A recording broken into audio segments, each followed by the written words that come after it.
Good evening, ladies. Good evening, gentlemen. It is exactly 8 p.m. on our studio clock, and its news are on your TV. Spectrum Television. Top on our news stories tonight, May 2, 2024. The Minister of Labour and Social Security has chaired the 138th edition of the Labour Day March Past Parade at the Place des Fêtes in Yaoundé, where beyond this parade, several meritorious workers were awarded medals for their hard work and dedication. Also in this newscast, we shall walk you through on the Labour Day celebrations of the employees of the Spectrum Group, both in Yaoundé and Douala. The stories in full and much more will be yours right ahead. Thanks for joining in, ladies and gentlemen. You're welcome to the 8 p.m. bilingual primetime newscast on your TV. Spectrum Television will dive right into the full stories on the menu of the edition of this newscast, and it is with Leila Renganzo in the French language that will kickstart. Bonsoir, Leila. Bonsoir à vous, Christelle Asseg. Mesdames, bonsoir. Monsieur, bonsoir. Et merci d'être avec nous. Il est 20h sur les antennes de Spectrum Télévision. C'est le journal. Le ministre du Travail et de la Sécurité sociale a présidé hier à la Place des Fêtes de Yaoundé la 138e édition de la Journée internationale du travail. Au-delà de la grande parade des travailleurs, Grégoire Orona a attribué des médailles aux travailleurs et il les a invités à renforcer le dialogue social. Olivier Bouzique pour plus de détails. Place des Fêtes de Yaoundé ce 1er mai 2024. Le ministre du Travail et de la Sécurité sociale préside la cérémonie marquant la 138e édition de la Fête du Travail. Parole est donnée aux représentants des travailleurs. Leaders et acteurs sociaux dressent un tableau sombre de la situation du travailleur camerounais. J'entends les gens dire qu'il y a le dialogue social au Cameroun. On dit qu'il y a le dialogue social dans un pays lorsque les gens se rencontrent, échangent, arrêtent des recommandations et que ces recommandations soient appliquées. Alors, si vous vous retrouvez et que vous arrêtez les recommandations et que vous ne les appliquez pas, on ne peut pas dire qu'il y a le dialogue social au Cameroun. Face à ces griefs, le représentant du gouvernement défend. Dans le cadre de l'action gouvernementale conduite par le Premier ministre du gouvernement, gardons toujours à l'esprit que notre engagement pour la promotion et le respect des droits des travailleurs ne se mesure pas au volume de nos paroles, mais s'apprécie et s'évalue par la pertinence des idées et des actes qui en découlent, ainsi que des résultats que nous obtenons. En clair, les rencontres dans le cadre du dialogue social vont se poursuivre avec pour seul objectif d'améliorer les conditions de travail, donner un réel contenu au concept travail décent. Comme de tradition, la grande parade de plus d'1 heure de temps a marqué le clou de cette cérémonie. Il faut noter que cette 138e édition de la Journée internationale du travail est placée sous le thème dialogue social constructif, facteur de promotion du travail décent et de progrès social. Et comment s'est déroulée la fête du travail dans les administrations publiques à Yaoundé? Focus cette année sur le ministère des Affaires sociales où le personnel est appelé à travailler pour les couches vulnérables malgré les conditions difficiles. On reste avec vous, Olivier Bouzique. Le caractère festif de la Journée internationale du travail n'a pas handicapé les moments de réflexion autour du thème dans ce département ministériel. Pour permettre au personnel de se mettre résolument au service des couches vulnérables, quelques avancées ont été effectuées. De nombreuses actions sont régulièrement menées en vue de l'amélioration des conditions de travail des collaborateurs, aussi bien des services centraux que ceux des structures déconcentrées et des unités techniques opérationnelles. Sans être exhaustif, nous pouvons citer par exemple le financement de nombreux projets d'investissement par le budget de notre département ministériel au cours de cet exercice. Vous devez également mettre un point d'honneur dans vos structures respectives à lutter sans relâche contre l'inertie, les comportements déviants et inciviques, notamment la corruption. Cependant, les agents qui se démarquent par leur professionnalisme ont été solennellement motivés. Ponctualité, assiduité au travail, diligence dans le traitement des dossiers, le respect de la hiérarchie sont entre autres attitudes qui ont permis à 6 d'entre eux de bénéficier des lettres d'encouragement et des récompenses de Pauline Irène Guéné. Je suis très contente d'avoir été promue par Madame le ministre des Affaires sociales. Ça m'encourage désormais de multiplier des efforts, d'être assidu. Je promets de rester toujours au top, de faire toujours de mon mieux pour être toujours parmi les meilleurs. En outre, l'idée est aussi de stimuler le reste de l'effectif afin qu'il s'en inspire pour que ce ministère ait un personnel totalement engagé au service du social. Sur le même sujet, je vous propose à présent de mettre le cap sur la ville lumière EDEA pour revivre la grande parade présidée par le préfet du département de la Sanaga-Maritime.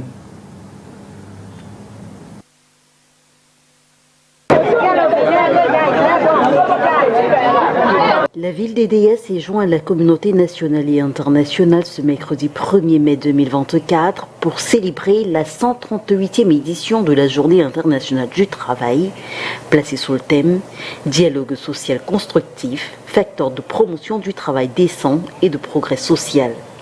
Et c'est la place des fêtes d'EDEA qui a servi de cadre à cette autre édition, ponctuée par un défilé, marqué notamment par le passage des employés de la communauté urbaine, vêtus de leur bel uniforme estampillé au logo de la maison CUED. À côté, de nombreux autres travailleurs ont également battu le pavé au rythme des fanfares, sous les ovations nourries du public et de nombreuses autorités administratives, municipales et religieuses. Président de la grande parade, le préfet du département de la Sanaga-Maritime, avec à ses côtés le maire de la ville, le docteur Albert Emmanuel Laine, a salué les efforts fournis par les travailleurs. Notons qu'à la fin du défilé, un repas copieux sera offert par le maire de la ville aux travailleurs.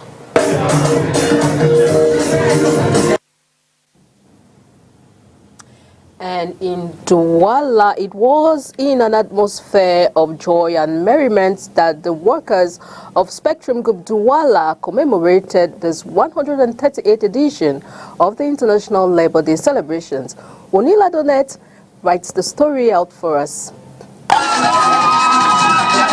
Taking a pause from the daily grind, employees of the Spectrum Group have conveyed at the scenic Cascade de Saint-David to partake in the Labour Day celebrations. The air resonates with the sound of joy and animated conversations, a testament to the deep gratitude felt for the group's united efforts in propelling the company forward. Social dialogue is critical in a company because I keep on insisting to all of you that a company is essentially its workforce.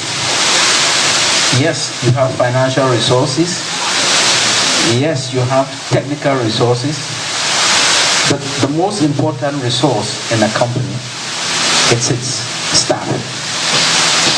And I want all of you to give a hand to yourselves for keeping this company afloat all these years through all the difficult times. A lavish buffet unfolds, offering an array of delicacies and a bounty of beverages. As the feast winds down, the stage is set for a showcase of talent. With a cash prize on the line, the event ignites a friendly competition amongst the best singers, dancers, and the most fashionable.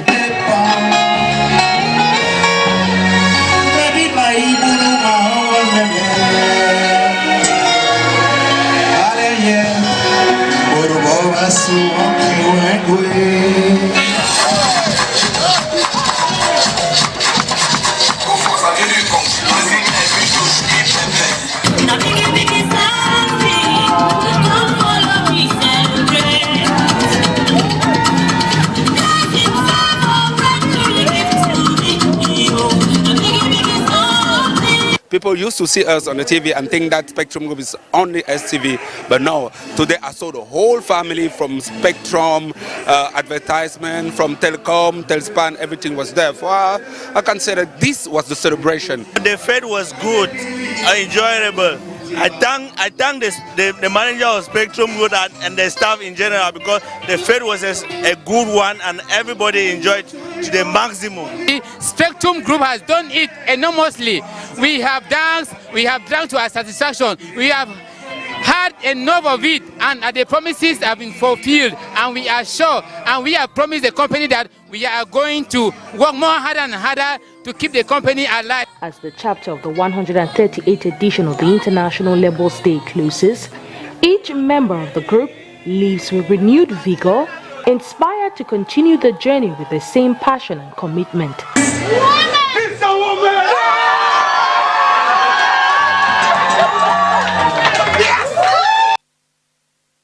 Mbelka Toby, une Oriane Duncan en mannequin ou encore une Cathy Koné en danseuse ou même un zipière en Monsieur Bond. Je vous propose à présent d'aller à Yaoundé vivre cette célébration avec les employés du groupe Spectrum dans la capitale politique. La joie et la bonne humeur au centre de la célébration de la 138e édition de la Fête internationale du travail dans le groupe Spectrum, antenne de Yaoundé, ce 1er mai 2024.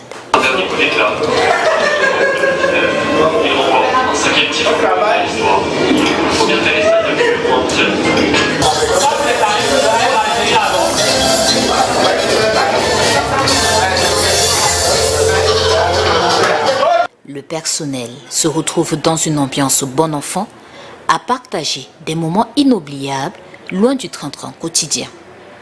Une occasion pour dire sa gratitude au top management du groupe Spectrum. I pray for everyone that perseverance or a job site is very, very important. We should not give up. More things are still coming ahead. So we thank the general manager, and we pray that God gives him long life and more prosperity to him.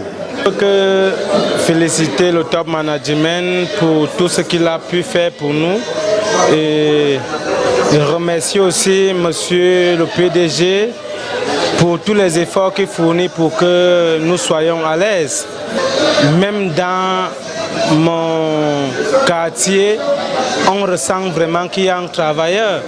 Des instants de convivialité entre collègues qui marquent un arrêt pour leur permettre de se joindre aux travailleurs du monde entier et du Cameroun. Une édition placée sous le thème « Dialogue social constructif, facteur de promotion du travail décent et de progrès social ». Et c'était justement un plaisir de vous revoir, Inès Pangan, tout aussi vous, Olivier Bouziqueux. Une occasion de dire une fois encore merci au top management de Spectrum, du groupe Spectrum. Demain, 3 mai, se célèbre la Journée mondiale de la liberté de la presse. Le thème cette année est la presse au service de la planète, le journaliste face à la crise environnementale. Notre rédaction a tendu le micro à un journaliste spécialiste des questions environnementales. Et c'est un reportage d'Oriane Duncan. On la savait chaude, mais il fait de plus en plus chaud dans la région du littoral et même dans les autres du Cameroun. Les experts s'accordent à dire que ce sont les effets du changement climatique. Il est plus que temps de changer de comportement face à l'environnement. Demain 3 mai est Journée mondiale de la liberté de la presse. Le thème de cette édition est « La presse au service de la planète, le journaliste face à la crise environnementale ». Ce thème arrive un peu sur le tard. Le journaliste ne vit pas dans une planète différente et subit lui aussi les affres des crises environnementales qui secouent la Terre. Les conséquences du phénomène climatique El Niño, par exemple, sont bien une réalité avec des répercussions sur les individus de toutes les classes sociales. Le journaliste qui, lui, joue un rôle de chien de garde en plus, doit, à travers sa pratique quotidienne, participer au renforcement de la citoyenneté environnementale et surtout questionner la durabilité des politiques publiques face au changement climatique.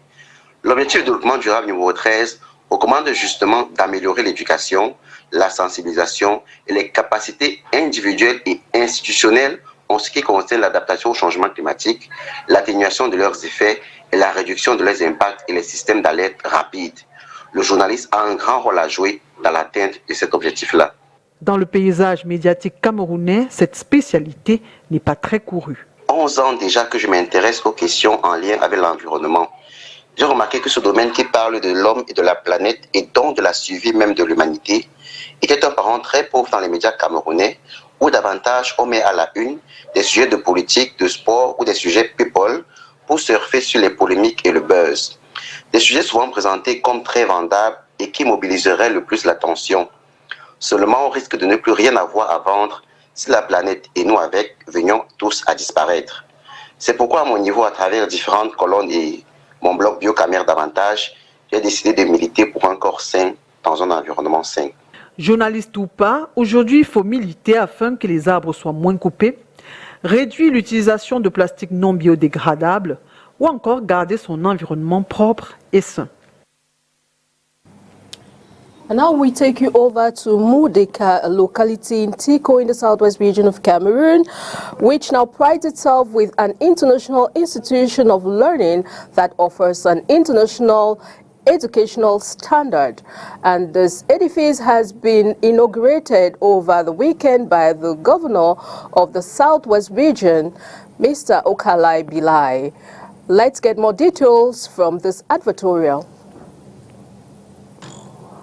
The locality of Mudeka in Tiko, southwest region of Cameroon, now prides itself with a new higher institution of learning, the St. Mary's International College and University Institute. This unique germ, dedicated to foster a new generation of learners as well as generations to follow, a seamless pathway to success, has been inaugurated on Friday, April 26, 2024 by the governor of the Southwest region of Cameroon in the presence of administrative and municipal authorities, traditional and religious authorities, the founder of this prestigious institution, the population of Mudeka, plus a host of guests who came all the way to witness the solemn ceremony. I want to say that I'm very, very happy.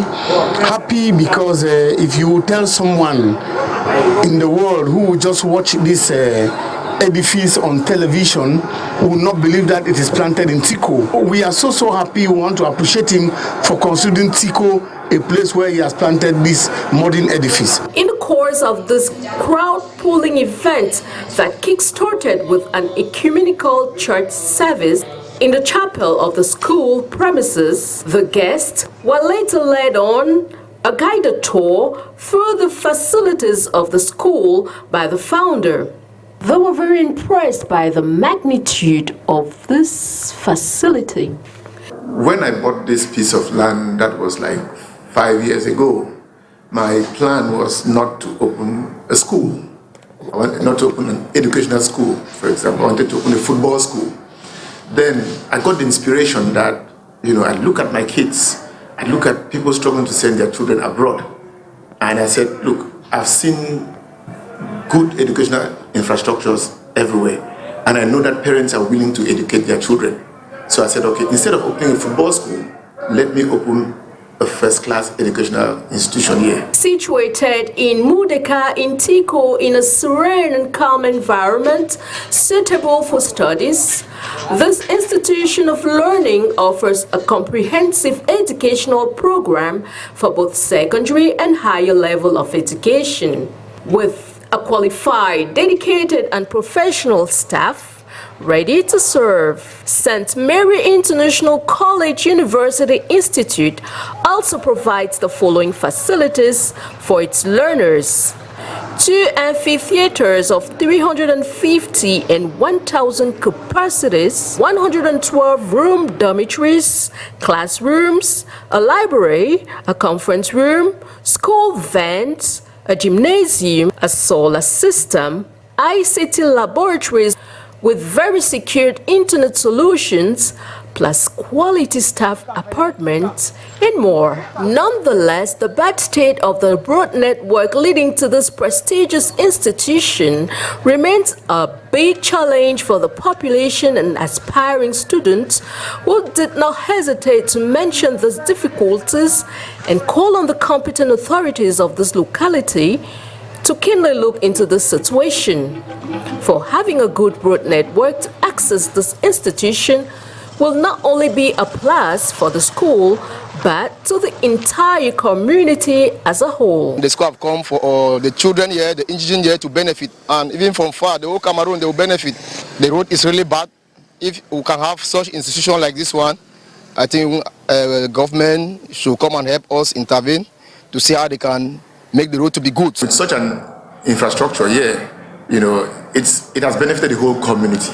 If you were here 5 years ago or 3 years ago, you would not have seen the kind of development which you are seeing around here now. So it benefits everybody if the council, for example, can give us a nice road, just a simple road, you know, that will also make it easy for people to come and develop around and students will come in and out. Founded by Paul T. Atang, a successful economist, investor, and philanthropist, known for his ethical leadership and commitment to community development, St. Mary's International College and University Institute pictures itself as a fountain for learning, which empowers students with skills, resilience, and character to become exemplary citizens and leaders of profound impact world over. St. Mary's Institutional College and University Institute, the fountain for learning and character, will be opening its doors to the public to welcome students for the 2024-2025 academic year.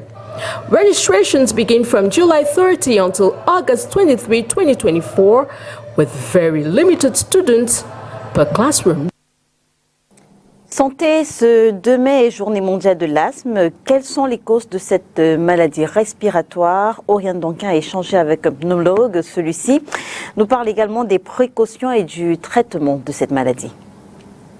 Maladie constitutionnelle, elle se transmet de génération en génération sans respect systématique. Lorsqu'on parle d'asthme, ce sont les bronches qui sont concernées. Alors ces bronches, c'est des tuyaux qui, chez les patients asthmatiques, vont être sensibles et vont pouvoir se contracter, se fermer et moins bien laisser passer l'air. Alors on dit que c'est une maladie inflammatoire chronique qui, au contact de certains allergènes, il y aura une limitation du passage de l'air, de l'oxygène notamment dans le sang, et les symptômes qui vont en découler sont un essoufflement, une respiration qui siffle et parfois des crises qui peuvent être extrêmement graves parce que, comme vous le savez, l'oxygène est indispensable à la vie. On le sait tous, prévenir vaut mieux que guérir. Il est donc important d'identifier les allergènes. On appelle ça l'éviction des allergènes. Si quelqu'un est sensible à la poussière de maison, à la poussière, on doit éviter de balayer sans arroser. Si quelqu'un est sensible au poids d'animaux, chiens, chats, il ne faut pas avoir de chien-chat à la maison. Si quelqu'un est sensible à l'aspirine ou au bêta-bloquant, en tout cas, il faut les éviter de toute façon, ou toujours signaler à son médecin qu'on est asthmatique quand il veut nous faire une prescription. Donc les mesures, on met en place un certain nombre de mesures comme ça pour essayer de lutter contre ces allergènes. Chez certains patients chez qui on fait des tests allergologiques pour vraiment identifier de manière plus précise à quoi ils sont sensibles, on peut faire de la désensibilisation. Des pneumologues qui ont une compétence en allergologie, mais il y en a quelques-uns dans notre pays, peuvent faire des désensibilisations pour les rendre moins sensibles à ces substances qui auraient été identifiées. L'asthme n'est pas une maladie infectieuse, c'est-à-dire causée par un microbe. Étant chronique, elle n'a pas de traitement définitif. Éviction des allergènes, tant que c'est possible, un bon suivi médical, 2 à 3 consultations par an chez son pneumologue ou chez son médecin généraliste, des traitements bronchodilatateurs dès qu'une crise d'asthme se manifeste, notamment par une respiration qui siffle, par une toux qui persiste, traiter la cause, si on peut l'identifier, notamment chez les enfants. Ils peuvent faire une crise d'asthme à l'occasion d'une infection bronchique, de traiter la cause, de traiter la crise par des bronchodilatateurs, et enfin le traitement de fond quand c'est nécessaire. Ce n'est pas toujours nécessaire, le traitement de fond qui comporte donc 2 médicaments associés qu'on prend le matin et le soir sur de nombreux mois avec un suivi médical strict. La journée mondiale de l'asthme se célèbre le 1er mardi du mois de mai. C'est l'occasion de sensibiliser, informer et échanger avec le grand public sur cette pathologie. Les amoureux du jazz ont célébré le 30 avril dernier la Journée internationale du jazz. Initiée par l'UNESCO en 2011, le but est de mettre en avant le jazz et son rôle d'unification des peuples partout dans le monde. Je vous propose d'écouter Etienne Mbappé, c'est un amoureux du jazz. Bonjour à tous, je suis Etienne Mbappé, j'espère que vous allez bien. Je souhaite une très très belle fête à tous les amoureux du jazz. Aujourd'hui, c'est l'International Jazz Day, la journée internationale du jazz. Une question m'a été posée de ce que je pense du jazz au Cameroun. Je dois dire que je suis très agréablement surpris de choses qui bougent comme ça au pays, au Cameroun. Et il y a de plus en plus de manifestations, même petites, ne serait-ce que même infimes. Ça n'a aucune importance à partir du moment où les gens qui aiment cette musique-là, qui aiment l'esprit de cette musique-là, parce que le jazz c'est surtout un esprit. Le jazz, ça symbolise le partage et surtout beaucoup de liberté à travers l'essence même du jazz qui est l'improvisation. Voilà. Et le jazz, il fédère, il réunit. Dans les années d'après-guerre, la Seconde Guerre mondiale, les années 50, début des années 60 et tout ça, le jazz était une musique qui se dansait, où on faisait la fête avec des amis, on allait dans les cabarets et tout ça et tout ça. Ça n'a jamais été vraiment une musique élitiste, en tout cas à cette époque-là. Donc, ceux qui aiment le jazz, continuez d'aimer le jazz. Et au Cameroun, je dois dire que les choses bougent. J'ai pu observer qu'il y a un ou deux festivals qui sont pérennes, qui durent dans le temps, et non pas une première édition, une deuxième, après le festival disparaît. Aujourd'hui, c'est des choses, il y a de plus en plus de rendez-vous dans les cabarets, dans des manifestations, festivals de jazz. Moi-même, je suis venu l'année dernière pour, à peu près à cette période, pour Jazz 237. 237, ça veut dire ce que ça veut dire. Le code du Cameroun, donc s'il y a un festival qui s'appelle Jazz 237, peu importe par qui il a été initié et tout ça, on veut juste qu'il dure et qu'il fasse rêver les gens et qu'il fédère les gens dans l'amour, dans le partage et dans la liberté. Voilà. Et il y a de plus en plus de groupes de jazz aussi au Cameroun. Il y a mes amis de Makaz à Yaoundé, sous la direction de Serge Maboma et tous les autres. J'ai pu observer un excellent groupe aussi récemment que j'adore, dont je suis même peut-être un peu le parrain. C'est le groupe de mon ami Gaël Wonje. Le groupe s'appelle Jazz Stellation. Jazz Stellation avec Gaël Wonje au chant, à Oussadrom, Patrick Tawambe à la basse, il y a Mahop au clavier et il y a le saxophoniste, voilà, Flaubert Wanja. Voilà, et très très excellent groupe et qui est vraiment époustouflant de belles mélodies, époustouflant de belles reprises. Ils ont fait un album qui est absolument merveilleux et qui reprend comme ça quelques musiques du pays, quelques standards donc de notre pays, transformés en jazz avec un goût, mais c'est juste exquis, c'est superbe et voilà. Et je pense que tant qu'il y aura ce genre d'initiative, le jazz survivra et donnera peut-être à nos jeunes frères, à nos enfants même, peut-être aussi envie d'aimer cette musique-là déjà, et puis peut-être d'en jouer.